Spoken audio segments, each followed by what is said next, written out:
promise when we come home, trouble ain't looking for it. Why the fuck these niggas always playing act like they looking for it? Someone said right with me that day. How you home in 9 days? I had 3 best friends, 2 was rats, the other one was just ain't. My jet ain't full, let's fill all the ups up with shots. Anything we wanted, we got it straight up the block.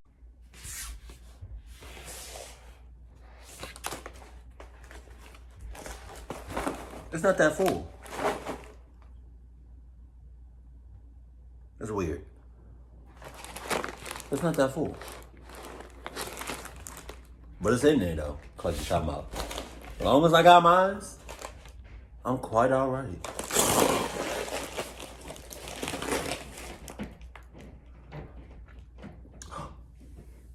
Yes.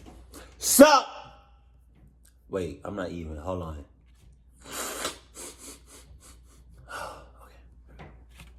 Okay. Sorry about that. Let's go. Sup? Go. True horror. Are these random horror stories?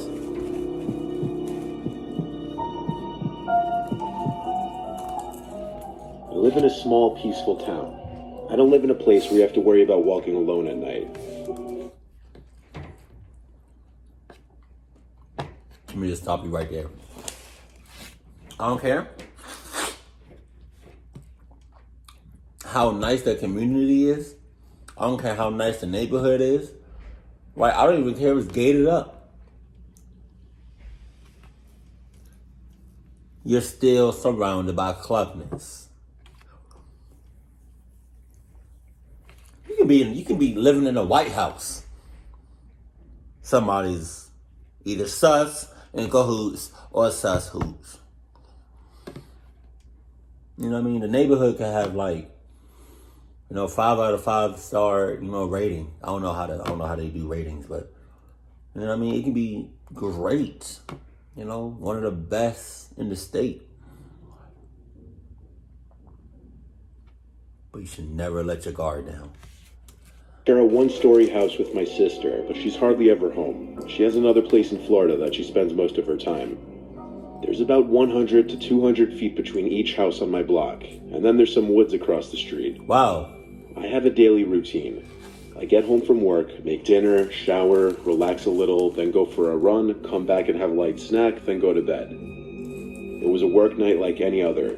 I was going for my nightly run, and when I came back to my house, there was a random white van parked across the street. Wow. I took notice of it because hardly ever would random cars park on any of these streets.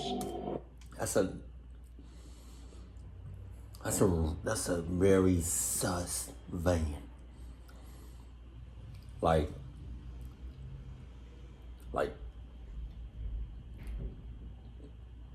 damn.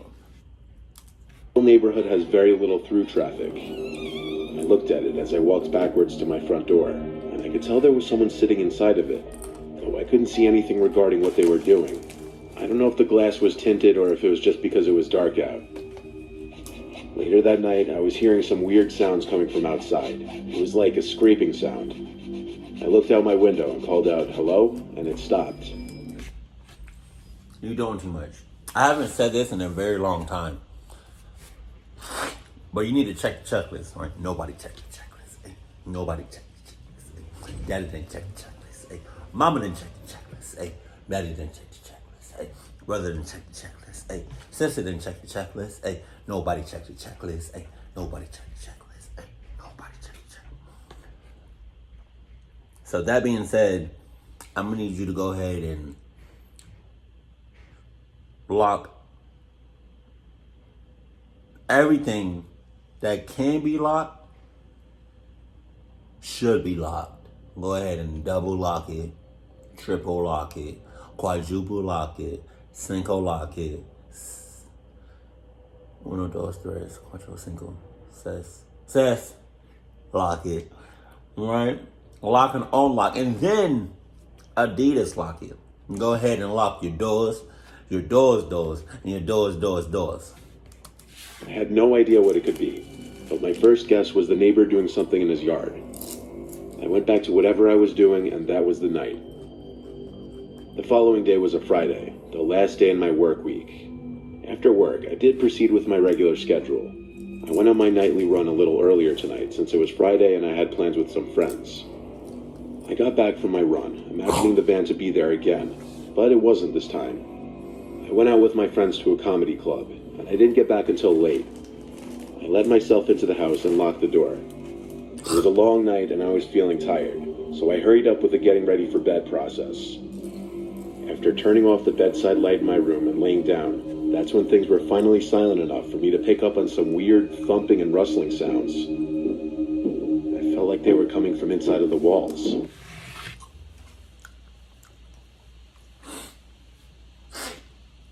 This mother clucker didn't check the checklist. Get off my screen. You see it? It's right there. Get off my screen. Wait, no. Get off. Get off. Move. Okay. He didn't check the checklist. So from this point on, in this story, that's all his fault. Everything that happens to him is his fault. He deserves that. It's only a 2-bedroom house. It's not big. I put my ear up to one of the walls and indeed heard something going on in there. I knocked on the wall and the noises stopped. This was a cause for concern, as I assumed it was a rodent or a wild raccoon. I went out to the living room, and passing by the windows, I looked outside and saw that white van parked outside again. I opened my front door and stepped out to the front stoop to look at the van. I didn't see anyone sitting in it this time. 2 nights in a row of this now. Something was going on. I walked barefoot to the side of my house to look for possible holes in the walls for animals to crawl through. Then I came to the outside crawl space door. It was cracked open. You got a cross... You got a crawl space. Crawl space? That's another thing to have in your house. Basements are one. Attics are another one. Crawl spaces are another one. And if we really getting technical, having beds, but beds that have space in between the actual bed and the floor itself. If we getting technical, was snapped off. I hadn't paid attention to this door in weeks. I pulled it open a little more, and without a phone or flashlight in my hands, all I could do was lean inside and squint my eyes in the pitch blackness of the crawl space. I heard the faintest little sounds of pebbles scraping against the concrete floor. At first, my naive mind was thinking it was an animal, till the sounds turned more aggressive and more closely resembled human footsteps marching to the crawl space door. And then, just barely, I could see a person crouch walking towards me. I slammed the door and twisted the knob, but without a lock, it wouldn't do anything. I ran back inside my house and called the police. While on the phone, I instantly attributed the crawl space door to the scraping sounds I heard the night before. The next time I went to the window while on the phone, the van in the street was gone. Police came and I showed them the crawl space. We had to use flashlights as the crawl space doesn't have any lights installed. We found something disturbing. In the left corner, there were cut marks in the roof of the crawl space, as if the intruder was trying to saw his way into the house. The only info I could give them was the white van parked in front of the house. We don't have cameras, nor did I see what he or she even looked like. They never came back, though. I'd imagine because I caught on to what was probably supposed to be a silent operation. Hell no.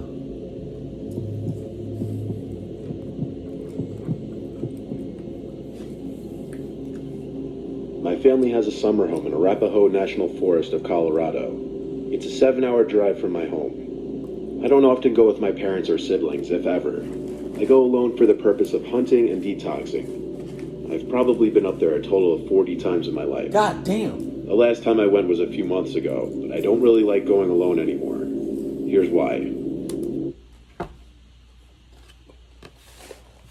I don't know why you did in the first place. I do. No.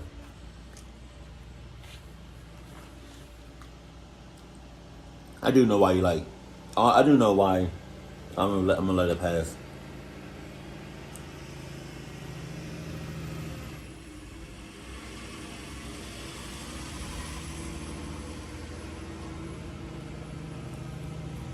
Shea butter, baby. Featuring J. Cole. No, but I do know why you went there in the first place. By yourself? And why you keep going by yourself? You're a clucky. It was 2017. I just pulled my truck up the old dirt road onto the grass of the property.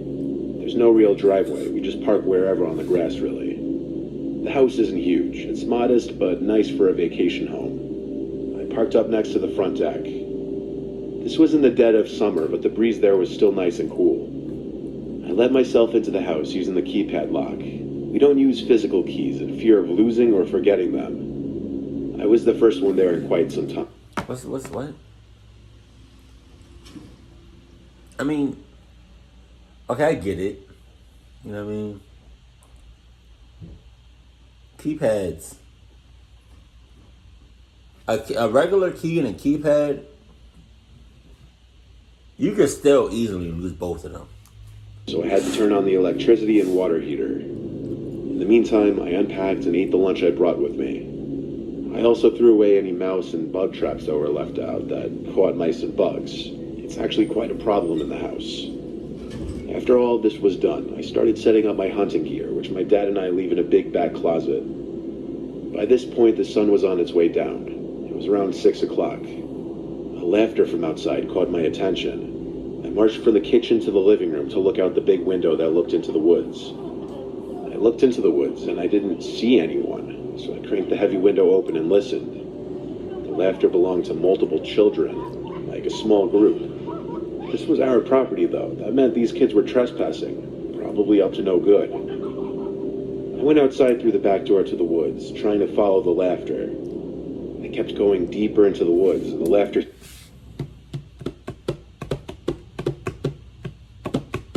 The kids, because I still don't know if they're kids or not. They know they don't.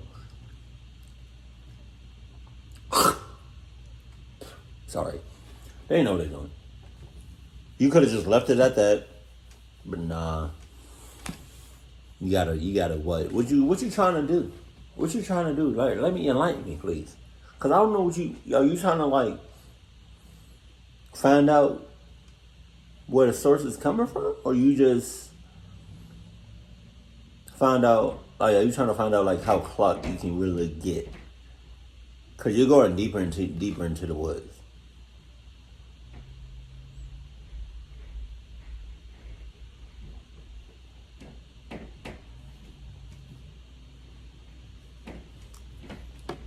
What? The same distance away from me, though. Eventually I gave up because it seemed like the kids were running away anyway. The next day, while posted up in the tower that my dad built for deer hunting in the woods, I heard the sound of those kids laughing again. Noting that meant they were once again on our property, I decided to call my dad and ask what to do. He told me to chase them off the property if I saw them. Don't do that. So I shot around into the air. I forfeited any game for the sole purpose of chasing the kids away, but it worked, of course. The sound of the laughing stopped right away. I knew now it would be pointless staying posted up in the tower, so I called it for the day and went back to the house. I wasn't feeling too well anyway. That night I slept with all the windows open to get some air circulating, maybe...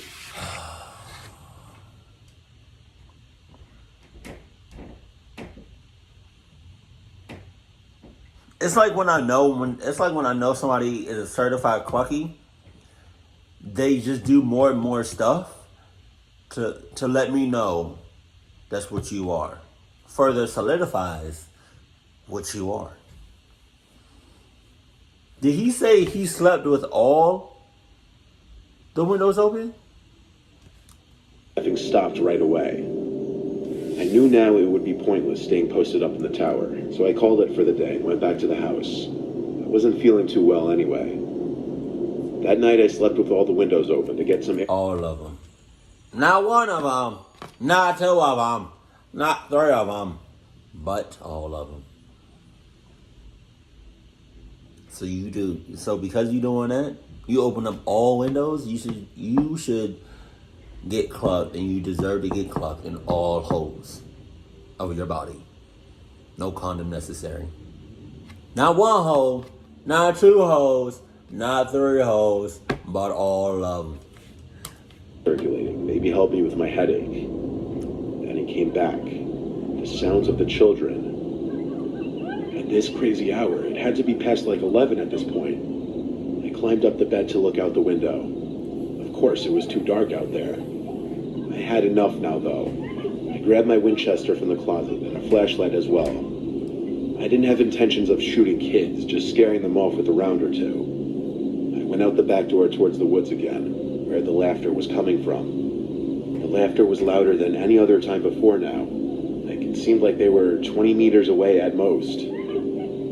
I yelled in a strong, commanding voice to get off my land. I scanned the woods with my flashlight. It wasn't a very powerful one, though. Then every muscle in my body basically went limp when the volume of the laughter went from 30 to 100 in a matter of half a second. Then something landed on the ground next to me. It was an old-looking speaker. The sounds of kids laughing was blasting through it. I picked it up and threw it back in the woods, then aimed the light back in the woods. At one point, I'm still not sure of it though, but I thought I saw a person standing at the edge of my light. I aimed my Winchester into the air and fired, then yelled a threat, like, come any closer, the next round goes through your skull. I then ran back inside the back door and locked it. I closed every curtain. I considered calling the sheriff's department, but all the way up here, any police call would take at least half an hour to an hour. Wow. I was better off fleeing altogether. As I packed my bag, I heard a smudge on the living room window. I waited a few minutes in an idle position before slightly moving the curtains, revealing something written in blood on the glass. I didn't take the time to read it. I finished packing my bag, took my gun, took a deep breath, and went outside. I locked the door with the code as quickly as possible, then ran for the car as if my life depended on it. I turned the car on and put it in drive before it had time to finish with those startup beeps. I spoke with my dad on the way home. He told me I was right to leave. Anything in the house wasn't worth my life. I stayed at a nearby motel then. Not only do you almost get clucked up, but then you go into a motel. I'm done with you. My dad came the next day. I met him at the house. Whatever was written on that window in blood was wiped completely off. The house wasn't broken into, and we couldn't find the speaker type thing that was thrown at me. We stayed a couple nights, then went home. I don't know who was out there or why they were targeting me. I really hope that blood was animal blood, though. I mean, we're all animals, so I mean, you know what I mean? Just like, you know what I mean? I was home alone one weekend, house to myself. I had a couple friends over the first night, and I stayed up pretty late both nights. I was 14 at the time, just started high school, and my parents had just started trusting me enough to leave the house to myself. Hell nah. This was on a Saturday night. I was out with a couple friends pretty late. When we all decided to call it a night, I walked home by myself. How long did it take you to walk? Through my walk home, I noticed the car seemed to be following me. Okay, so you're not gonna say it. But you're 14. You're 14. I don't know if you Adidas ready. I don't know if you're strapped ready. I don't know if you're just ready in general for shit to hit the fan at any given time. But you're 14. Walking at night. I don't even care if you know the neighborhood like that. It's still potential. It's still a high potential of you being clucked up. You're 14. So I started to jog home. The car started flashing its lights. At this hour of the night, I could only assume potential danger, so I turned my jog into a full-fledged run. I ran all the way to my house and checked outside the windows. Moments later, the car from outside parked in front of the house and someone came out from the car. They started running up to my front door. I started panicking. The doorbell started to ring. They started pounding on the door aggressively. I suddenly felt like my life was being threatened. I ran to my room, which is on the lower level of the house by the backyard. I tried to get my parents on the phone, but they wouldn't answer. Wow. They were definitely asleep. For a 14-year-old boy, I was scared to death. Yeah. Now the intense knocking moved to my window instead of the front door. I screamed at them to go away. They yelled something back, but it was muffled. I left my room to hide in my parents' room and call the police. I made a phone call explaining that I was followed home and someone was trying to break into my house. The Banging started at my parents' bedroom window now, as if they somehow knew which room I was going to every time. They screamed, "Go away." The 911 dispatcher told me not to do that and to keep quiet and stay hidden. But the person banging on the glass started yelling through the closed window, and now I could hear more clearly what he was saying. He yelled there was a person in my house. Then he yelled someone followed me home and might be inside my house. Ignoring the 911 dispatcher, I went to the window and asked in a loud voice so he could hear me, "What are you talking about?" He yelled at me to call the police and stay locked inside of a room because someone followed me home and went to our backyard. I told the dispatcher exactly what the man yelled to me. She said don't trust him just yet and to stay in a locked room until the police would arrive at my front door. I didn't know whether the things the man was saying were true or not. Not until hearing footsteps outside my parents' bedroom near the living room. Oh my God. The footsteps clonked down the wooden floor of the bedroom hallway. I heard each door in the hall being opened until they got to my parents' bedroom door. The doorknob twisted, but since it was locked, obviously the door couldn't be pushed open. I hid in the closet as the person on the other side of the door started trying to most likely kick the door down, as all I heard were loud bangs. Eventually the bangs stopped. I imagine they gave up. I didn't hear footsteps walking away, but probably because I was in the closet. I was still on the line with the dispatcher. She told me police were outside, to which I suggested the police try entering through the back, as that was apparently the point of entry most likely. They were able to enter through the front door though, as apparently the intruder left through the front. The back door was left ajar after the intruder smashed the glass panel on the door, allowing him to reach in and unlock it. I met the police in the living room. The man who was outside banging on the windows was also there. He told this whole story that as I was walking home, he saw some older man crouching in bush after bush, following me in a manner that conveyed he meant harm. He followed me all the way to my house, as a matter of fact. That's why the guy in the car was following me, as well as flashing his lights. I called my mom, who picked up on the third try. I didn't want to call my dad because I was scared of how angry he'd be. I spoke with my mom on speakerphone, with the police listening and contributing reassuring words to my mom. The police dropped me off at a friend's house that night to sleep there. My parents started driving home that night and got home early the next morning. A police officer parked outside our house for a few hours before driving off.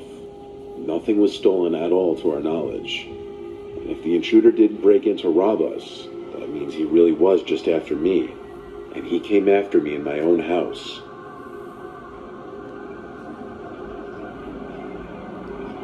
Yeah. Yeah. He also, so he only came after you? You best believe he had a pack of Trojan condoms ready to cluck you up. Was that too far? I think it was. I take it back. I can't take it back because, I already said it. But I'm sorry. I mean no harm. I mean no disrespect when I said it.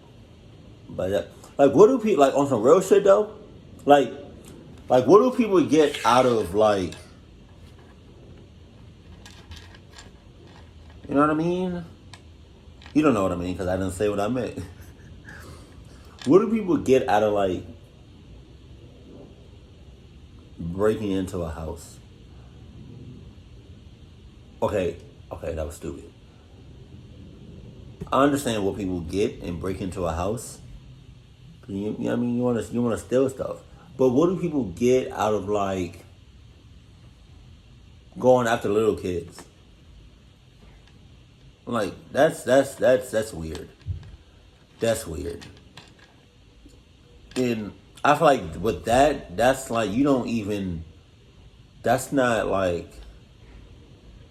you don't just wake up one morning and be like, oh, today I'm going after little Johnny. I overheard them talking, their parents talk about they're gonna be out of town for 2 days. Yeah. How old is he? 12? 13? Yeah. I'm gonna get right up in there. Pause. What do people get out of harassing and disturbing little kids? That's disgusting. That's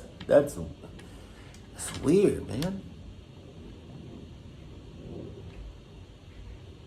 It's just, I don't like that shit. For example, my GM, right, at Chipotle, For anybody that doesn't know, that means a general manager. He's top dog at that store. And for some reason, he likes hiring minors. I hate working with minors. But for some, yeah. So yesterday or 2 days ago, our Chipotle is very small compared to the amount of sales that we do. We do about 12, 13, 14 a day. 1,000 a day, right? And out of 76 locations, we're number one. Right? So we're busy as shit. But yesterday, or no, like 2 days ago, right? I'm not gonna say her name, but the 16-year-old, she was washing her hands. And in the kitchen, we have 2 sinks. We got one closer to like the line to the public that they can see. And then we have one like back where the dishes are.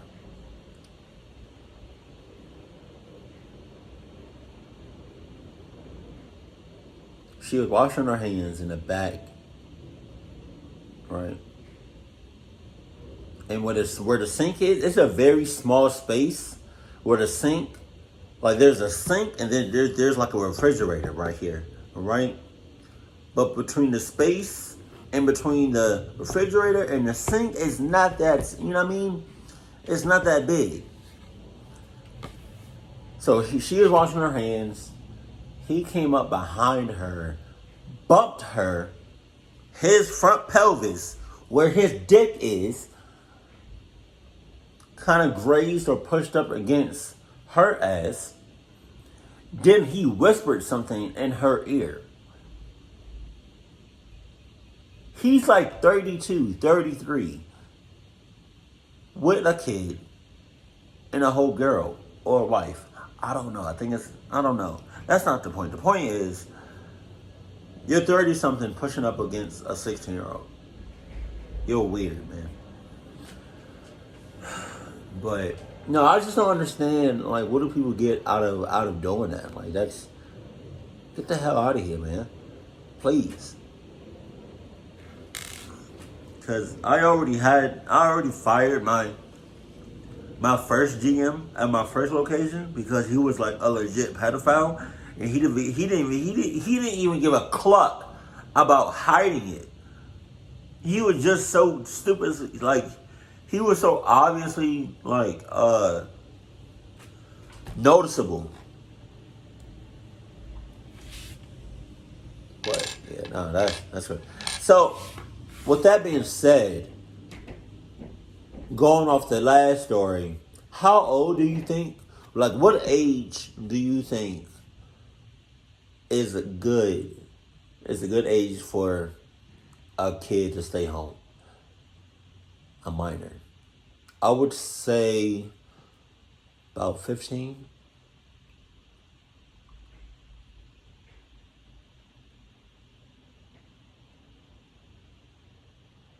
Fifteen. Maybe 14, but there's cameras in the house and you have a phone. I don't know if Mr. Nightmare established that the kid had a phone, but yeah. Cameras inside and outside the house. That was ridiculous. That's oh God. I looked outside and saw that white van parked outside again. Anything. I just pulled my truck up the old dirt road onto the grass of the property. Yeah, so it seems like these stories were like Home Alone stories. But, yes. I remember I had an experience, but this video was going on long enough. So it's a story time for another video. But I was home alone though. No, I wasn't. I was with my best friend Cooley at the time. Well, no, we're still best friends, but I was with them at the time of that story. But, yeah. Keep it cool, keep it classy, and I love you. Stay happy, my family.